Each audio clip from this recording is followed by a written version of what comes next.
anigoo ah maamulaha dugsiga hoose dhexe ee tuulada Sheekh Moolde magacayguna uu yahay Faysal Maxamed Yuusuf halkan waxaan ku soo dhaweynaynaa caawa wafti uu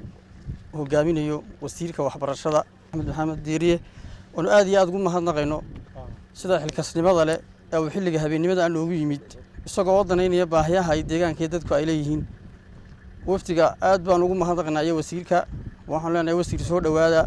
waa tuuladiinii waa degmadiinii waa wadankiinii soo dhawaada inaan la shaqeyno diyaar baanu nahay haddii aan ka warbixiyo dugsigan hoose dhexe ee Sheekh Moolde horta dhismo ahaan waxa uu ka kooban yahay 2 qolo kaliya ardaydana fasalka 7aad ayaa markaa ay maraysa ayaanu bedelaayo si fasalka 8 shahaadiga ay ugu qaataan dugsiyada kale magaalada ama Hargeysa baahidisa iskuulka qaba aad iyo aad ay u badan tahay wax macallimiin oo gunaysan malaha aniga maamulaha amooyaani waxa ila jooga ama ila shaqeeya inankaas wax gunaa ma laha sidaan waftiga iyo wasiirka u sheegnay sanadkii labaad anagu shaqo qaran ma hayno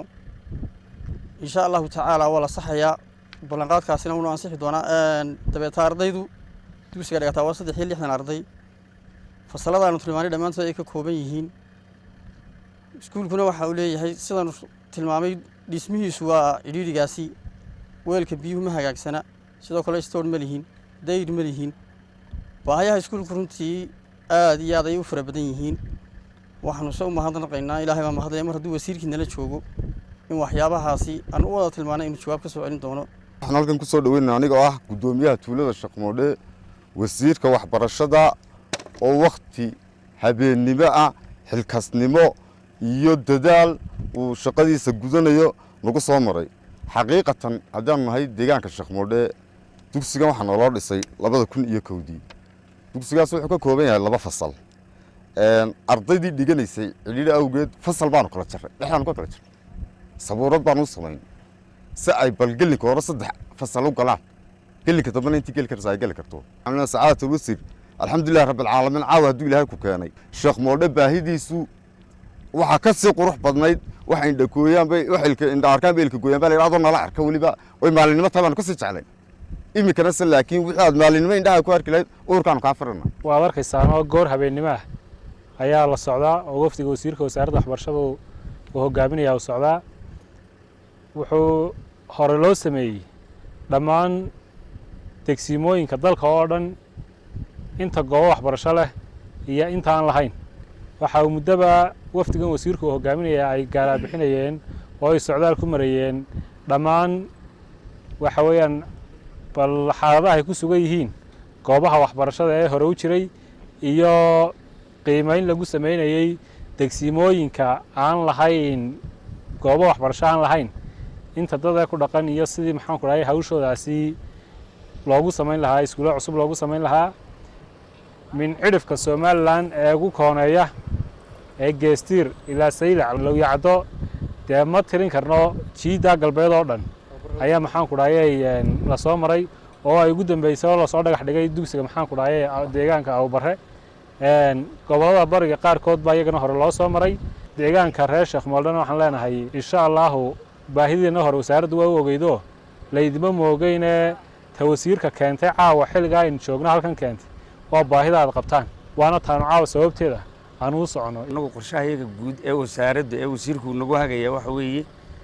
in shaqo qaran ay ka soo shaqeyso meelaha baahiyaha noocan oo kale ay jiraan xogtana waxa aanu u soo gudbino aanu ka qaadanaynay mas'uuliyiinta gobolka baahihii ay noo keeneen iyo sidoo kale daraayeen baan anagu ku qeybinay hase ahaatee duruuftan oo aad u adag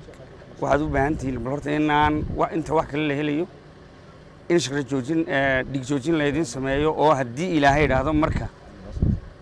imika iskuulada lagu soo noqonayo ugu yaraan 2 macallin oo shaqo qarana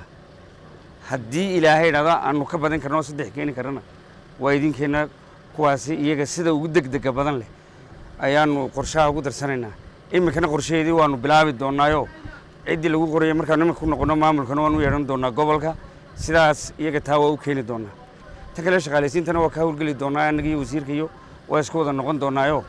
dadka baahiyaha gaarka ah ee duruuftaasi hayso ayaanu ku xisaabtami doonaa sanadkan haddii ilaahay yiraahdo qorshaha koowaad iskuulada leh ayaa ka mid noqon doonta tiiman baanu dirnay xogtaas oo ururiyay ha u qaadanayna inaanan xogtaa haynin halkanba waxa saacadana socodsiiyey baahidaa qoran ee la soo qoray ee ahayd Sheekh Moodle inay arday fasalka 1 ilaa 7 dhigtaan hal macallin ay haystaan deegaamo badan oo bilaa iskuulina ay hareeraha ka xigaan dad dhaqata beeralaya oo aan guurin oo kuwa meelaha tuulooyinka qura degan maahe laba tuulo kasta dhexdood dad baa inta daadsan dadkaana wasaaradda waxbarashadu baa mas'uul ka carruurta marka deegaanku laftigiisu waa inuu dadaalo carruurta keeno oo loo kala sameeyo saacado xoolaha iyo beeraha loo dirayo iyo shaqada guriga iyo saacadda iskuulka la keeno marka iskuulkii wasaaraddu way dhistaa laakiin dadkan maxaa la idinka rabaa arday keena waliba dee hablaha iyo inamada keena iyo kuwa baahiyaha gaarka qaba alxamdulillaah rabbil caalamiin maanta marka waxaynu dhagax dhiganaa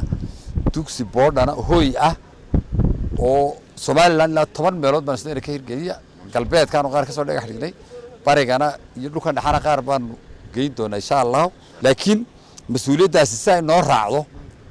oo aanaanu intaanu qalin ugu qoran isaga tagin Soomaaliland oo marxaati uga noqoto iyo dadka adduunka ayaanu dhagax u dhiganaa dugsiga hooyga Sheekh Moodle hablaha iyo inamada ayaynu dhagax dhiganaa ilaahay dugsi khayr qaba inooga dhigo dugsigaasina deegaankan oo qudhi ma leh Soomaaliland oo dhan baa wada leh bismillaah khayr baan idin rajaynayaa